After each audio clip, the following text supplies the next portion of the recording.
when you hear about an update, you actually log into your rank tracker, search Panic console. stations. Yeah, you panic a wee bit. Do you think like AI's involvement now, do you think it makes it easier or harder for smaller brands? You know, people pumping out content like nobody's business, things get saturated, and just because you can automate things and do things at scale doesn't mean they're good ideas. Is that it's such a congested space? Because if you're a smaller brand trying to rank, you're competing against affiliates, bigger brands, everything. Yeah. What actually really surprises me is obviously black hat sites are back. What would your advice be to kind of newer platform in the industry that wants to rank using content? It's important to do all the basics right. That's something I see multiple brands failing at.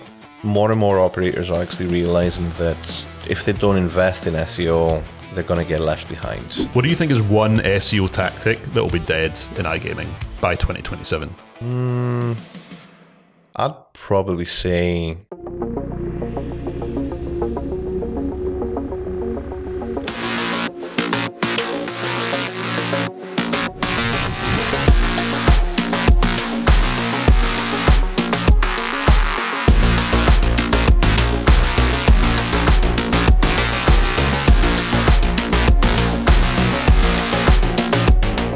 Hi everyone, welcome to episode 2 of the iGaming SEO Show. My name's Alan. I'm the SEO manager at Big Pond Digital, and I'm joined today by Mr. Ari Pronars. hello. How are you doing? Good. Doing New good? year. Good Christmas break? Good break. Back to the grind. I had a good 2 weeks relaxing, not doing much. Checked a few emails in between. It's always tempting, As much as we try not to. But back to it and ready to go, yeah. Back to a full new year of full-on iGaming. That's it. Yeah. Hopefully. iGaming waffling. Yeah. I always love chatting to you about iGaming stuff specifically because you're obviously experienced in it and you've been in the game for a long time. I think there's so much to talk about just now, not just in iGaming, but in SEO in general. Just, the buzzword is obviously AI. Yeah. And just how much that is, I guess, not like taking over, but it's having a big influence, So much going on. It's 2025. I mean, I've been doing this for 18 years and it's constantly changing. But like the last year, there was like a lot packed into 1 year. Yeah. So yeah, loads to talk about and loads to, I guess, unwrap like over the next few episodes that we do of this podcast. Yeah. So looking forward to digging into it. Yeah, I guess now that we're in a new year, it seems kind of fitting to, I guess, look at things maybe a bit broader and look at like overall trends in iGaming, So I guess we should maybe start by talking about entry points, and actually maybe lesser known iGaming brands trying to really get in and get more traffic, get more visibility, more volume, Yeah.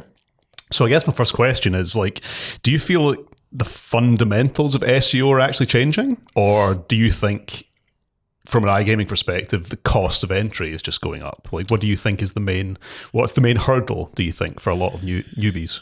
So cost of entry for iGaming is definitely going up, just becoming in general more and more competitive as the years go by. I mean, I remember when I was in the space doing affiliate marketing back in 2011, the cost of entry for an affiliate to rank on page 1 for competitive terms, when it comes to like roulette and blackjack and keywords like that, wasn't that much. Really? So you just need an exact match domain, which they actually still work, a good content strategy, and a bit of an investment in links. And when I say a bit, like I think I spent something like 4,000 or 5,000 on that affiliate site in total to actually get onto page 1, and it was generating 6 figures. Wow. So those days are actually over when it comes to the cost of entry. Sadly. So, but there's other ways that you can actually approach it if you get creative, if you focus on a niche, if you have a unique selling point, if you have, for example, like a specific tool or a community that you can actually take advantage of. So yeah, there's definitely ways of actually getting into the space, but the landscape has changed and you need to adapt. Yeah. So you feel the overall cost has gone up, really? Definitely. In terms of the fundamentals, there's key things that are still the same. So your tech SEO, good content, links, those are the basics that you need to do right to rank. There's also an added layer of extra things that you need to do with AI coming into place. Yep. It's not as much extra, but it's maybe things that that we used to do in the past that you need to maybe emphasize more and pay more attention to. So it's always evolving, it's always changing. The basics are still the same, which, when you talk about tech SEO, content and links, but the landscape is different. You need to adapt. And yeah. I'm interested to know, like, overall, do you think like AI's involvement now, do you think it makes it easier or harder for smaller brands, would you say? I mean, because the way I look at it, initially you might think it makes things harder, but I guess you could maybe look at it as in there's opportunities there, you think, for smaller brands? Or it's a mixed bag. It's a bit of both. So it makes it easier to do things. It makes it easier to automate things that in the past used to take up a lot of admin time. Yeah. And that's a major one if you're, especially new brands, limited amount of people involved, smaller team. Yeah. But at the same time, it also means that things get saturated faster. So there's all these websites coming out, people pumping out content like nobody's business. Things get saturated. And just because you can automate things and do things at scale doesn't mean they're good ideas. Yeah. And it doesn't mean it's actually going to work. Definitely, yeah. So it's about using those AI tools to your advantage. It's about being creative, right? Exactly. Looking at it from that perspective. I mean, I know sometimes with SEO, it's easy to look at it as like a numbers game. We've got more links than you, we're going to win, kind of thing. But I think especially in the content side, it just comes down to being like creative, right? I think there's a lot of things people, I guess when comparing it to other industries for SEO, people forget as well. Like, obviously in iGaming, like trust signals are huge, right? It's a different beast. Exactly. And sometimes, like, it's quite funny, I don't know about you, but sometimes I like forget, you're talking about people's money here. You know? Like Google is going to be strict on that, 100%. Yeah. Money or your life, I think that's what they kind of refer absolutely. to, So I guess it comes down to making sure you're getting all your trust signals nailed, getting your content right. I think the other thing as well is that it's such a congested space, right? Because if you're a smaller brand trying to rank, you're not just competing against other brands, you're competing against affiliates, bigger brands, everything. It's black hats going into the space, taxes, the government, licensing. It's just a combination of things. Yeah. But I'm guessing the fact that, like, for certain keywords, the fact that quite often it's more affiliates that actually rank than platforms, right? Casino platforms. That must make it pretty difficult for the new guys to try and break in. For new operators entering the space, it is difficult. I think most operators, when they launch, they look at getting traffic. How do you get traffic? Well, you need to approach affiliates who already have the traffic and negotiate a deal with them. What a lot of them actually neglect is, while you're building the affiliate channel and investing a lot of money, sometimes in advance, like, you typically pay a tenancy deal to get listed on a website. They neglect all the other channels. Like, for example, your SEO and how you're actually ranking for your own brand terms. So it's very easy for an affiliate to actually swoop in with a big link profile and just outrank you, or rank second with a really good CTA for your brand terms. And just, it's quite easy for them to do that as opposed to ranking for online casino or something highly competitive. Yeah. I mean, obviously, one of the biggest factors when it comes to ranking for anything, not just in the iGaming space, are backlinks, as we know. Do you think they've risen in price overall? Overall, yes. Yeah. Yes. I remember a few years ago, we would actually do our own outreach and would find links from certain websites and webmasters that didn't know the true value of the website. I think that's what it comes down to, isn't it? Exactly. These webmasters realize how valuable this link is. Yeah. Or links in general are nowadays. Yeah, and also a lot of them have got deals with networks and companies like middlemen that up the price. We tend to go direct, but the prices have increased because I think more and more people are actually realizing the true value and how much operators actually make or affiliates make. Yeah. So the prices are up. You do come across some links that have like that you reach out to them and they get back to you with a crazy number, like it's going to be $7,000 for a link, and it's they're just chancing their luck. Chancing their luck. Well, I do wonder sometimes if somebody actually pays for that. I guess some people who to them money's an object. You do $7,000, yeah, do it. You do get those emails, so it must work. Yeah. I'm interested to know though, like, you talk about how the olden days, if you like, of iGaming SEO, if you could put a figure on it, like how much on average would a link cost you maybe back then compared to what it would cost you now? I mean, this is going back to maybe 2010, 11, actually, when I worked in-house as an SEO manager for the casino. We would get links as cheap as $20. Seriously? Pretty good links. Wow. And we used to look at page rank back then, which is the PR, so it'd be like a PR5 link. Yeah. You could easily manipulate page rank. Yeah. As in, like, the website didn't really have much value. You could actually inflate that number. But you could get cheap links. Wow. Yeah. $20 is wild. Yeah. I remember the brand that I was working for had a $10K budget a month, and just myself doing tech, content, and links, and I'd struggle to spend that. Really? Because that's a full-time, just, outreach. I mean, yeah, if each one is coming in at $20 a pop, then $10,000 is like, that's an infinite hole of money. Maybe even cheaper sometimes. I mean, don't get me wrong, some of the high tier ones would be more expensive. Yeah.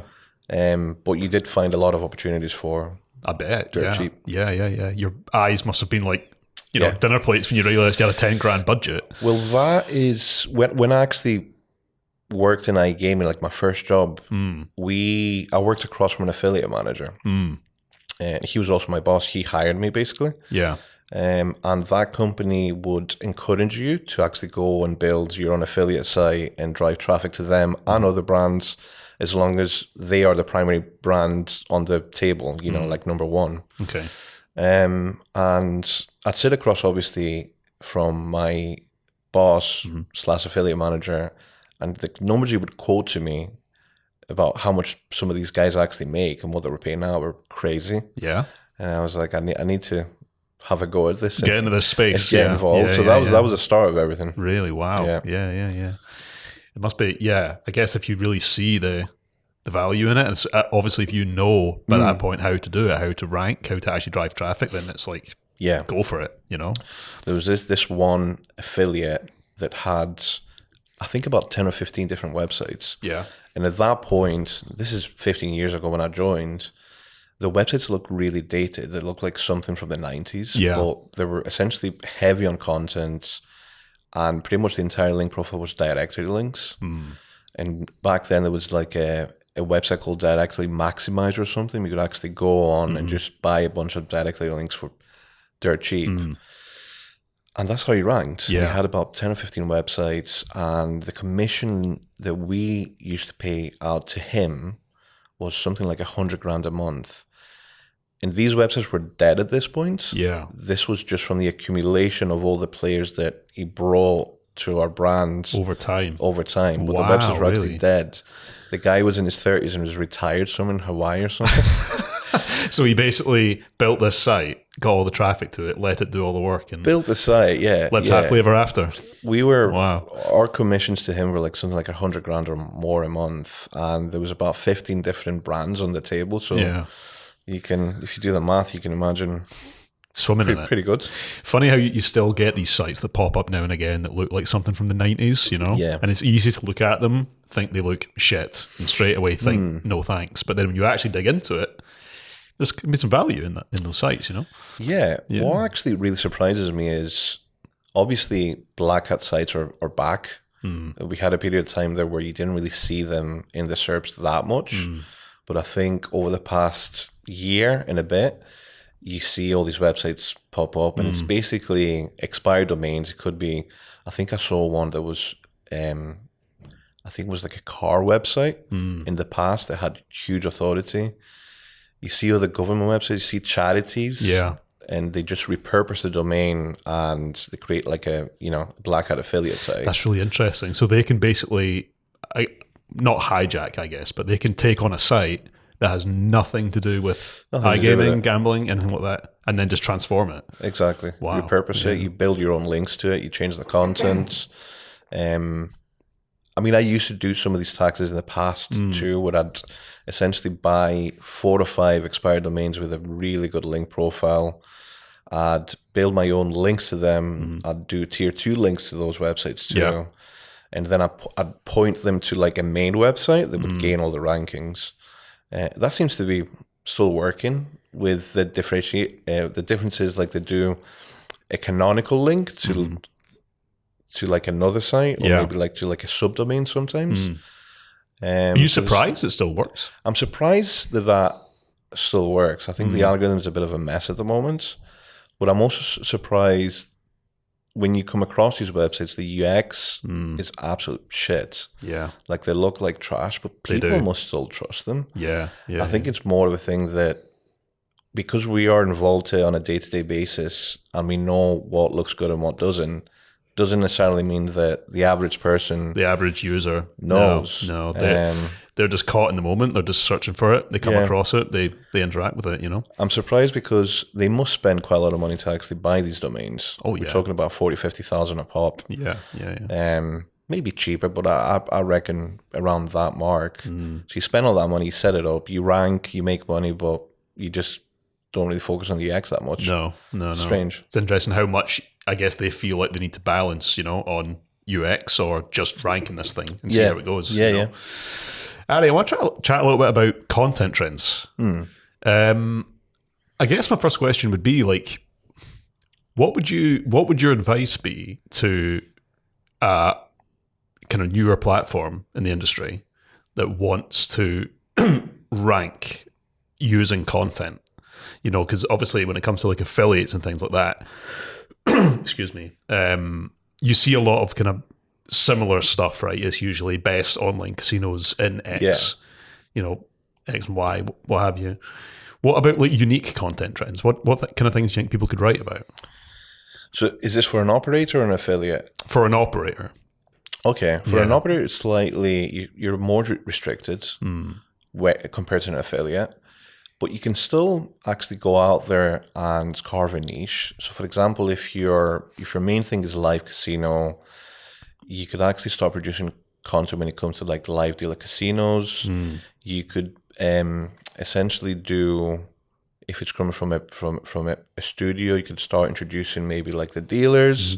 There's like loads of different angles that you can actually approach. By doing that, and also, when it comes to like on-page content, it's important to do all the basics right. That's something I see multiple brands failing at.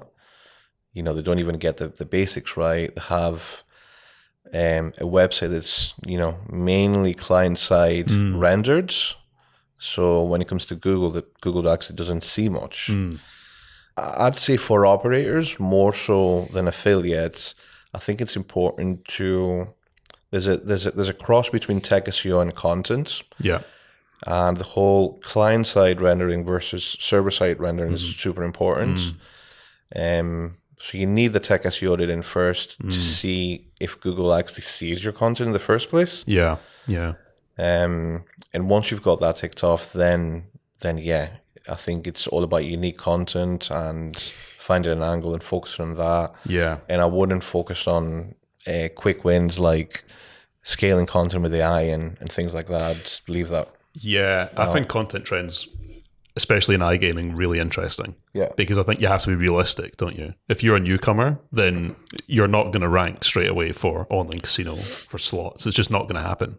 Yeah. You have to look at it as, okay, what kind of niche could I pick to write about that, we can go pretty hard into? I think operators is a good one. So, you've got, people like Playtech, Pragmatic Play, the biggest names in slots. Or you mean like game providers? Game providers, You could, You go could after that. pick maybe one of them and really go deep into, the history of them, why their slot games are unique, what they can offer, I think it's just about brainstorming and picking the right battles, essentially, right? Yeah, I think one thing you'll actually do it at scale that we've done before successfully is slot game descriptions. Yeah. And also serving them in a format that's that AI engines can actually pick up too. Like, you're talking about your schema, structure it in a way that it's easy to interpret. Yeah. So yeah, that's a good one. But I mean, you do quite a lot of content on a day-to-day basis. Yeah. There's the planning with the team, obviously. Yeah. So what do you think is what has worked? Because I know you've tried a few different things for certain clients. Yeah. And I know that AI is involved too. So what's worked for you? Yeah, the past few months? I think as I said, it just comes down to picking the right battles. Essentially, you can write as much as you want about, online casinos in general, or like slots maybe as a topic. But what we've found has worked in the past is really picking something that has enough interest and search volume that people will come across it, but it's not ultra competitive, writing about like game providers, I think is a good one. That's one. Basically, when we started going hard on the on some iGaming content, that's where we started. And what was interesting was that, for example, we would pick a provider and we'd say like, okay, what can we do to this piece to make it not even so much like super clickbaity or anything, but like what can we do to make it grab attention? Yeah. So I think the slot game provider we picked, I think, was Pragmatic Play, because they're obviously a big player in the industry. Massive player. In fact, they might be the biggest, or one of the biggest, certainly. So we picked them to focus on, and we basically wrote an article around like, these 5 pragmatic slot games are paying out big in Canada. Like that was like the headline, if you like. Wasn't really too sure how it would perform, but now it's like up there in one of our top 10 most clicked pages. Okay, like it's really, and the best thing about, you'll know yourself, but when you compare like casino content to maybe something like sportsbook content, sportsbook is time sensitive. You have got a window that you need to be in if you want to get the clicks from it. Casino content, you can just write it, let it do its job, and that's what we're really starting to see now. So I mean, as I said, I find casino content in general really interesting, and working out like trends, what works, what doesn't, I suppose it depends on, like, as you said, like it's picking the battles, because you couldn't really rank for something that had huge amounts of volume if you're a new brand. So how would you go about that when it comes to picking your battles? Is it like maybe a gap analysis that you need to do? Yeah. Okay. Something like I think it's about just really analyzing the volume in your specific market. And then gap analysis is obviously, vital. You need to do it. I guess you're looking more at like, for a gap analysis, you're maybe looking at it from more of like a link site, maybe looking at who ranks and then what does their link profile look like. If you find a space in search that looks, open, you can just go for it, see how you perform. I'd say so, because I mean, we get new brands that come to us with a budget and they want to rank for a link casino, and I take one look at the link profile. It's got 5 links. You're competing against brands that have 10,000 links and have been there for the past 15 years. It's just setting expectations, isn't it? Yeah, and there's so many things I've learned as well. So to give you an example, one of the biggest mistakes that we made, if you look at like, obviously the ultimate goal is to rank for your big hitters. So like online casino, for example. But you have to look at the pillars around that, right? So if you want to rank for an online casino, obviously you want to be writing about slots, blackjack, roulette, poker. The biggest mistake we made is that we went straight for slots. That's all we really wrote about. And there was benefits from it. Like we do rank pretty well for slot terms in general now, but you really need to be writing about everything, really. So, just now we're writing more about blackjack. Yeah. Trying, it's not really as big as slots in terms of volume overall, but it's important that we have that to kind of back up the authority, if you like. We offer everything. We don't just focus on slots. So, yeah. Okay. It's about just getting the balance, really. Yeah. So, I think it would also be good to chat about algorithm updates. So, if you look at iGaming on its own, do you think it gets hit particularly harder than other industries when it comes to like how Google updates affect it and affect rankings? Like, what have you maybe seen in the past? Have you seen some iGaming sites tank after Google updates? Or yeah, but I'm seeing a lot of websites ranking with terrible links, or like I'm seeing a lot of patterns that you'd see typically 10 years ago. So it's deja vu, like it's history repeating itself. In terms of the rankings and just like the SERPs in general, they're very volatile. So we obviously track them on a daily basis, and you see changes daily. And in iGaming, because it's so competitive, you always have black hats pushing, you've got brands pushing, you have sites getting removed, the DMCA stuff that you see, DDoS attacks, it's just constantly evolving, especially when you're aiming after like the really, really high-end keywords that drive the volume.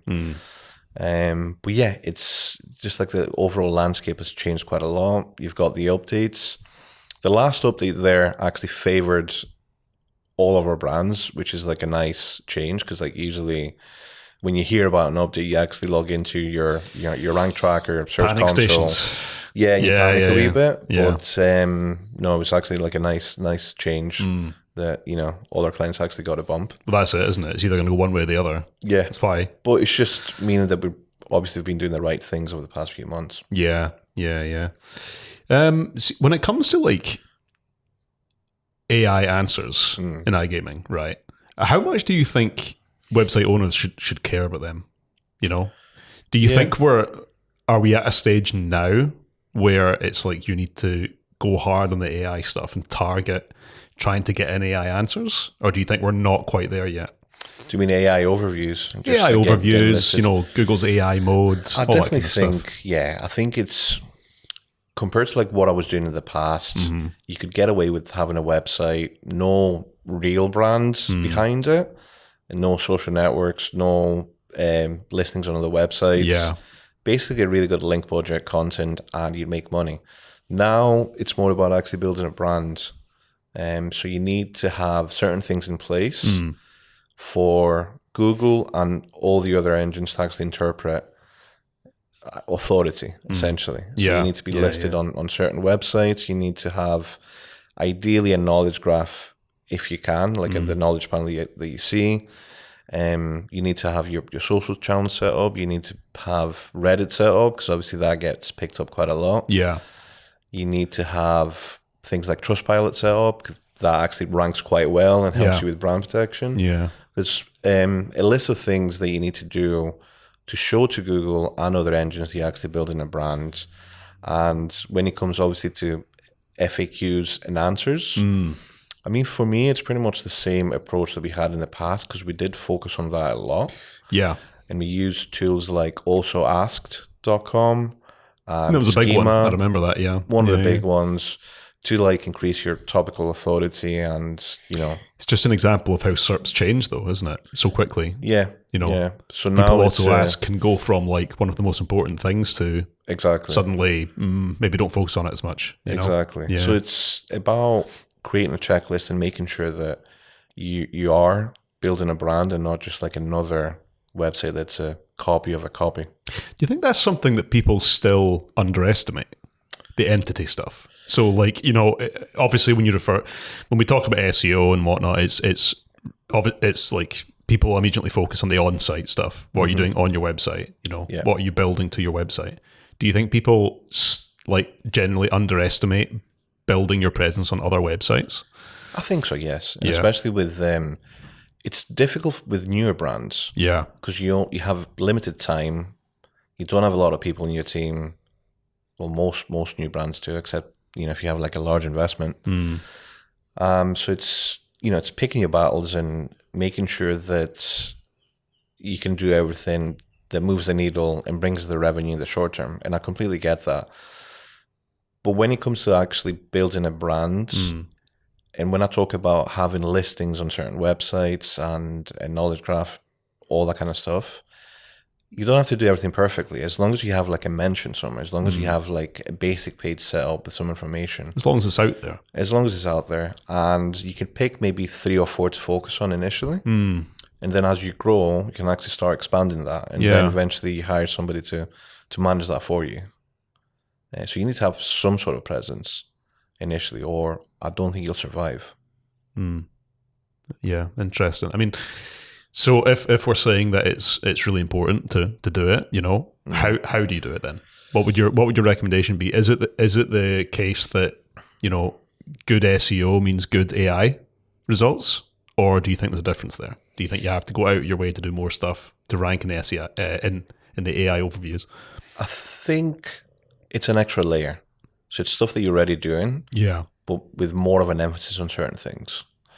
So for example, when you look at AI overviews, it's very easy to actually reverse engineer how to actually rank in some of these spots. Oh, for sure. Right? Yeah. And, you talk about listicles, and there's certain publications that AI actually uses and picks up to actually rank a website. So what you need to do is essentially reverse engineer that and get listed on those websites. So it is the sort of normal stuff that we do as SEOs, but maybe with a bit of an emphasis more on, as I said, like the listicles and just having a look and see what sources are actually getting picked up and change that up a wee bit.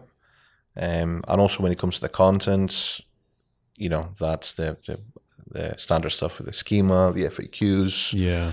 Making sure, as I said before, that your content is actually rendered and found. So if you operate like a heavy JavaScript website, then that's not going to benefit you in Google or the AI agents. So essentially what you need is a strategy to like pre-render or something like that. And what pre-render does is essentially takes it renders your content, it puts it into like an HTML page and serves that to Google. So Google gets the full picture. Yeah. If it's like a heavy client-side JavaScript website, So yeah, it's like certain things that you need to tick. I still remember being really shocked when I found out that ChatGPT pulls most of its information from Bing. Is that right? Yeah.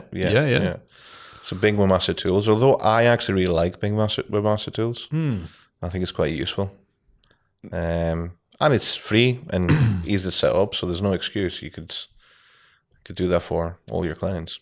Do you reckon that's something people forget about, or not really forget about, but overlook maybe, Bing Webmaster Tools, and that's something you really need to try and nail? It's pretty crazy, yeah. We never talk about Bing. We don't, no, which is kind of... As a blade, it's like we have to. No offense, Bing, just kind of... I know. It's something like a bit under the radar, isn't it? Desperate for that traffic. Just going back quickly to the link building side of things, what type of links would you say are becoming less effective overall in iGaming? So, people are out there doing their outreach to save people time and help people out. What type of links would you say to them? No, avoid. Don't even bother spending money, wasting your time on it. The whole like cheap directory Fiverr links that, anything that sounds too good to be true is probably too good to be true. So like cheap packages and things like that don't work. If you're building a brand and you want to grow your SEO sustainably, I wouldn't really focus on anything that's too shiny that sounds too good to be true. Directories, all these different Fiverr packages, all these different sort of like black hat packages that get sold on Telegram, avoid them. You want to build good quality links over time, and you want to, you've got like a long-term vision. you want to rank and build a brand. Saying that, if you're an affiliate and you're looking into sort of like a churn and like a quick cash grab, although nothing's actually quick in iGaming, but like something that, if you've got an expired domain, say, and you build in, black hat links to it, those links actually still work. Like I see websites on a daily basis, and you look at the profile and you look at those links and you're like, I would never go after that link for a client, but it seems to be working for that affiliate. Really? And some of them are ranking for months. At some point, the website tanks, but nothing lasts forever. Listen, if you can actually get 6 months out of it for like really good rankings and make a good income, and then rinse and repeat, go for it. So if you're looking at it as a trend, you would say that link building strategies maybe haven't really changed that much in recent years. Like you still want the ones that you want to avoid are the same links you would avoid a few years ago. I'd say so, yeah. Yeah. I'd say so. Yeah. With the added layer that obviously now, as I said before, you're building a brand, so you need to have key links in your profile from an entity point of view to signal to Google and other engines that you're an authority in that space. So that is, even if you're an affiliate, that's all your social media sites, Trustpilot, review sites, all the sort of like big publications. So if you think of a brand in your head, like a big name, who would they have links from? So you need to kind of like follow that roadmap. Yeah. And think like a big brand and get as many mentions as you can. Say you're working for an iGaming site, someone immediately cuts your link budget in half. Where would you spend it? What would your priorities be? Difficult question to answer. I'd say when it comes to link building, if you're in a position where you actually rank for really good terms and you bring in FTDs, there's two different budgets. So there's the budget that you have to maintain your existing rankings and fight against everybody else that's going after your position. And then you have the budget that allows you to actually grow and maybe outpace other operators or affiliates. So I think you'd have to look at that and maybe try and protect what you have.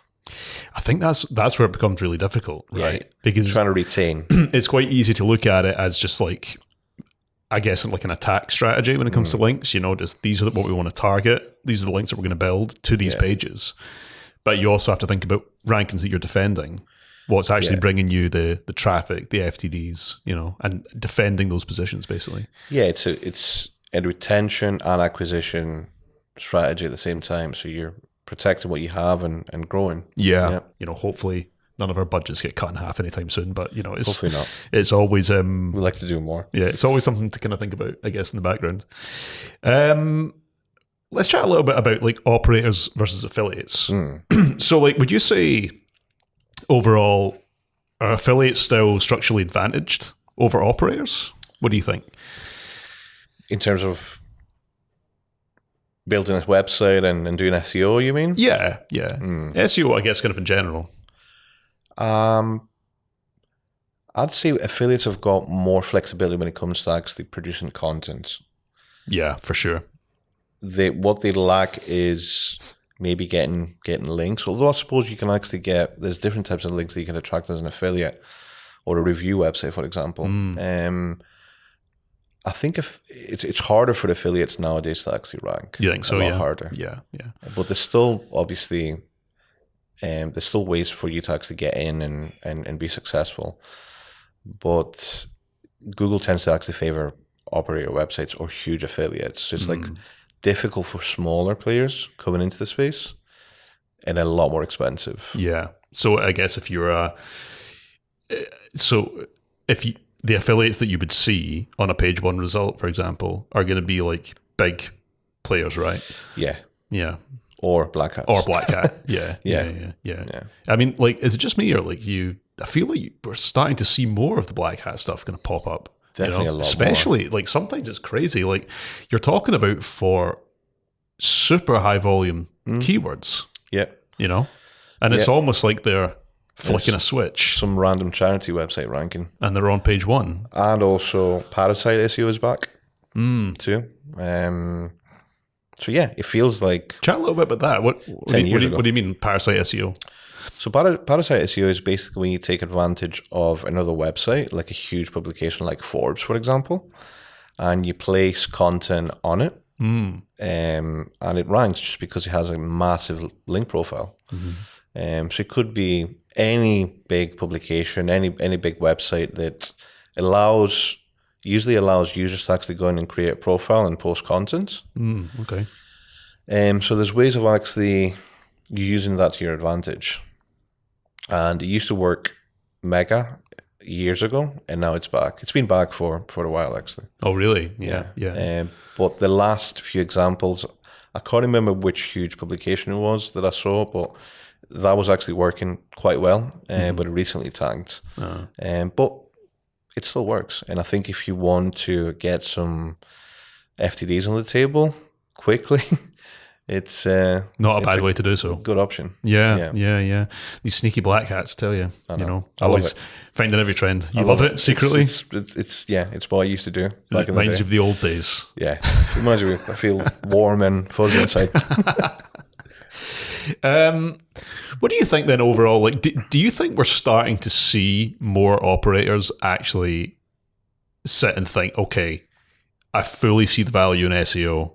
I get it now. We need to fully invest in it. Do you think that's happening more now than ever?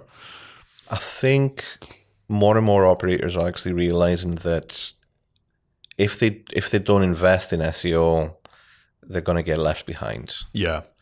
Even for new brands that rely on affiliates coming into the space. I mean, if you take the UK as an example, taxes have gone sky high. I think they're actually coming into April. So when it comes to an operator, they're looking at their margins, and their margin just being like slashed in half. So it's not only looking at that, but it's actually looking at your acquisition strategies and saying, am I spending my money wisely? Because obviously the margins are much smaller. Sure. And brand protection, I think for me, is like a huge thing that most brands actually miss. So I think it's actually going to become a big thing in 2026, more and more. Brand protection. Protection. Yeah. So even if you're not doing SEO like for non-brands, to rank for like non-brand keywords, you could do like a basic brand protection package to ensure that affiliates that you're already paying are not stealing your traffic for... That's the thing, yeah. Login or sign up or brand plus any sort of like branding term that has volume. So you think overall just now that is something that people are overlooking? I'd say so. Yeah. So many operators. And it's like an open goal for the affiliates, right? Yeah. They're betting on them forgetting that, pardon the pun, but... Yeah, and it's also like a platform issue because like a lot of these operators that we come across are on certain platform. Again, it's not really optimized for SEO. So it's easier for an affiliate with huge authority, or even like a mid-size affiliate to actually come to the space with and sort of start stealing traffic. Yeah. Let's I guess kind of round up on some hot takes. Yeah, shall we? Do that.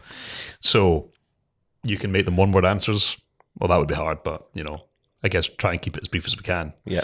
What do you think is one SEO tactic that will be dead in iGaming by 2027? SEO tactic that will be dead by 2027? That's a good question. I'd probably say I'm hopeful this is going to be dead. All these Telegram links pointing to absolutely every single website that you see. I know the ones. You see them everywhere. Yeah. It's pretty much, it's not so much a tactic, but it's something you actually see on a day-to-day basis. Popping up a lot. So you think by 2027 that's out the window? Hopefully. You're hoping so. Fingers crossed. The metrics, and you look at a link profile, you're trying to balance things and exclude that and not look at it. Yeah. One thing I remember you mentioned earlier on was like refreshing old links. Yeah. Older links. Do you think that's something that people aren't doing enough of? I'd say it's been really helpful for us because the rankings are so volatile. And yeah, I don't think it's something that people do that often, which actually works to our advantage because we do it and we rank at peak times. Yeah. So it's like tier 2s, links, and also refreshing old links, re-indexing them. I think it's that kind of thing, isn't it, where it's so easy to build links for years and just forget about what you've built. Yeah. You know, when really, I mean, webmasters can be sneaky, right? You know, they Absolutely. could remove links, you know, oh yeah, we'll give you that link permanently. Yeah. It'll be up there forever. Don't you worry about it. A year later, it's gone. All your value's gone. Yeah. I mean, I think we had a look at it recently and it was like we were losing roughly about 7% a year. But having somebody in place actually checking these things, you know, you can actually get them back. Yeah. And it is important because it's like money down the drain if you don't. Yeah. Do you have any kind of like ways in which you'd go about refreshing links, like easiest ways to do so? Because I guess for operators that maybe have a massive link profile, Giga Indexer is quite a good one. So you export a list of links, and then you order by last seen, like we use Majestic.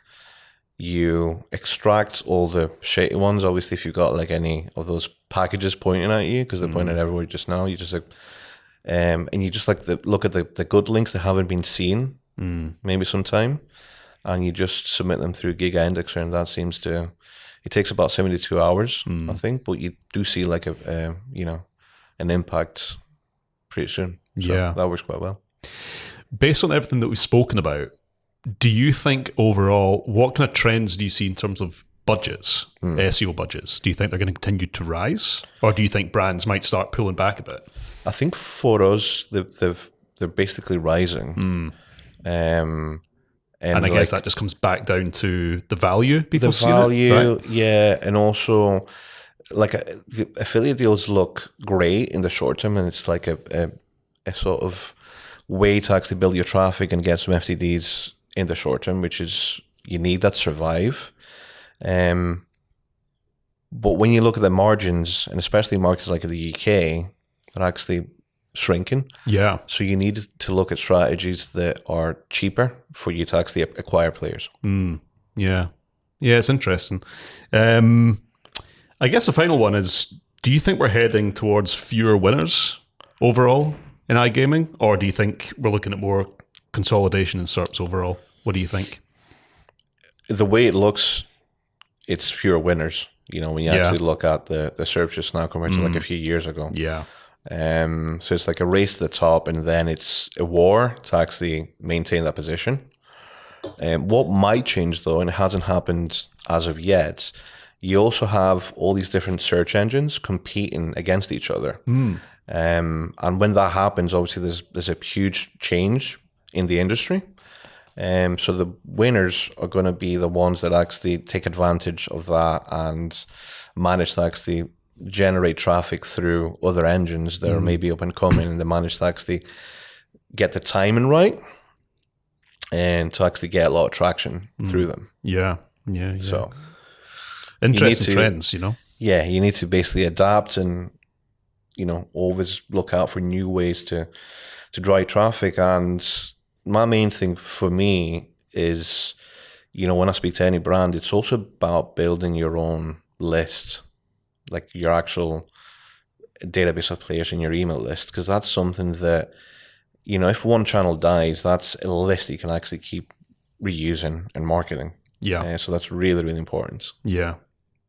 It does feel like overall it's never been more volatile, you know, the industry as a whole, especially iGaming. Absolutely. And just how things seem to change on like a daily basis, you know, it's mad. Exactly. You know? So it's why it's so important to keep on top of things and kind of discover the best trends, you know. Yeah. Ari, I could talk to you all day about iGaming. There's so much in it, you know, it's just a crazy industry. That's it. So you're going to ICE? Yeah. Going to ICE next week. Got a few meetings lined up with existing clients, some new ones. It's always like a good thing, a good like conference to attend. So really looking forward to that. It starts the year and you feel excited about things again. Yeah. So doing that, and we'll be back soon with a new episode. Absolutely. Maybe the week after Ice. Definitely, yeah. Looking forward to it. Awesome. Thanks, everyone. Take care.